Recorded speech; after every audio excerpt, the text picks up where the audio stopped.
Shadow Chancellor's with us. Mel Stride, you're on the programme more often than I am at the moment. Well, it's always a pleasure, Kay. It can't keep me away. Never a chore.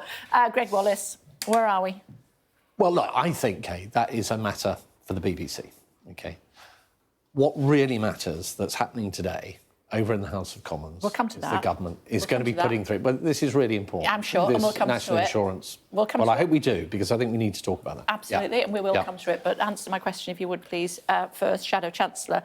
Greg Wallace, his behaviour, his reference to women of a certain age and being middle class, and then his faux apology when he realised that it had landed badly, some of the things that he has been saying to women, and the disgusting behaviour on set, although not being recorded, with one young woman that meant that she had to go to the loo and be in floods of tears. Not acceptable. So what we've been reading about and what has been asserted by many different women across the press, etc., is deeply worrying. It is for the BBC to look into these matters and to come to conclusions. And what I think matters most here is that they get on with that as quickly as possible. But as I say, I think that is a very important set of issues that you've just raised. I think also very important, though, if I can come back to national insurance. You will, when we get all right, to it. when you're ready. Yeah, okay. thank you. I think that there are other things. Yes, there is, and we've got 10 minutes, so you've got plenty of time. You're eating into that time by still trying to go back to it. OK. So are the BBC doing enough? That it's yet another incident where the behaviour, specifically of men, sometimes of women, has proven to be not acceptable?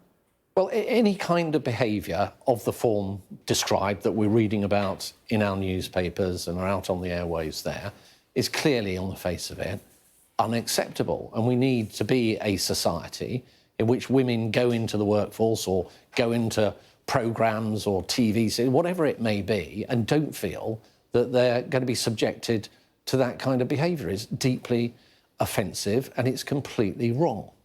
But as I say, I think those are matters that the BBC needs to look into. I think they need to move quickly in doing that and come to conclusions. Because at the end of the day, they, in a sense, should be the judge and jury of this through a proper looking into the matter, rather than perhaps us, opining on the basis of comments in the press. But none of that is to say anything other than it's a very, very serious matter. I actually, without my glasses, Kay, I'm absolutely lost. It says, put my glasses on. OK, put your glasses on. Go on, then.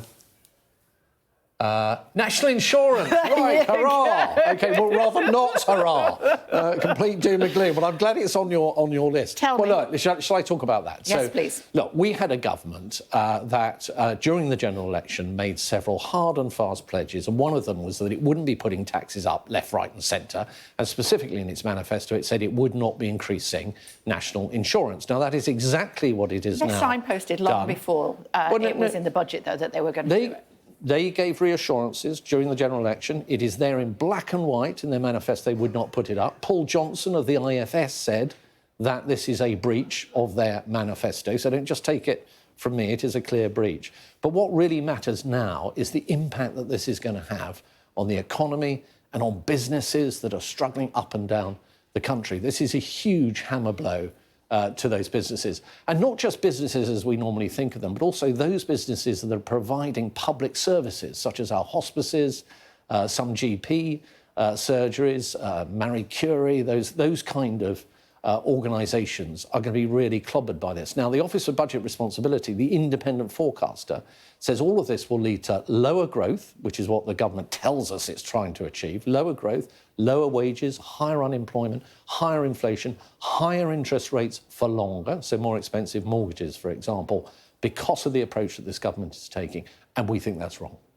Should we be more concerned about the impact of the national insurance rise than we are about pensioners freezing in front of a one-bar fire this winter?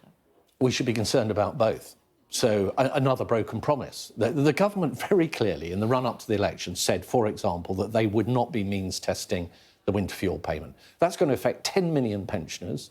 Of those affected, those pensioners below the poverty line, two-thirds of them are going to lose that benefit at the coldest time of the year. In 2017, the Labour Party, when looking at this issue, which they then rejected, estimated that almost 4,000 pensioners would die prematurely if exactly this policy was brought in.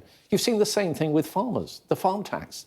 They absolutely categorically said to the National Farmers Union and others that they would not be bringing in inheritance changes in relation to farms. And they've done exactly that. All of those things are true. So this is a pattern, All of those I'm afraid. things are true, Yeah, they are but you true, left them with a massive black hole. Where did you want them to get the money from? Look, if you go into an election promising one thing and then completely turn on your head and do something very different, you have to concoct some reason why you did it. And this is a confection, this black hole. The OBR looked into this issue. They concluded that the fiscal pressure that was cited, the 22 billion, the figure was under half of that, according to the OBR. They also accepted that had there been discussions between officials at the Treasury and the OBR at the time around that issue, that figure could have been lower. And of course, what we know is that governments, as a matter of course, manage down in-year fiscal pressures. So there is nothing to see there. It is a dead parrot, Kay. OK? It has ceased to exist. It is pushing up the daisies. What we're left with, I'm afraid, is national insurance being increased on a scale that's going to cripple jobs, cripple businesses and hold back the economy. What do you think the Chancellor's going to do with that 40 billion quid? She's not going to put it in a handbag, is she? She needs it in order to improve public services in this country. Well, you can improve public services by spending money wisely. And what this government has not done is talked about productivity. So it gave 14% pay increases to the train drivers, 22% to junior doctors, no strings attached, no suggestion that productivity should be improved. We know in the health service, where a lot of this money is going, that productivity has actually gone backwards since the pandemic. So this is the missing piece. You know, that you can spend all this money. You've had 4 years of that. The second thing, though, I would say, Kay, is that this huge upfront fiscal splurge, and it is £70 billion of spending additionally each year across this forecast. How much money did you raise on... Is actually going to feed into... How much money did you waste on the Rwanda scheme? Can I just... Well, let's come back to that.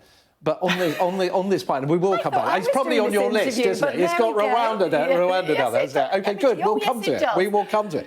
But if you splurge these huge tens of billions of pounds, it's inflationary.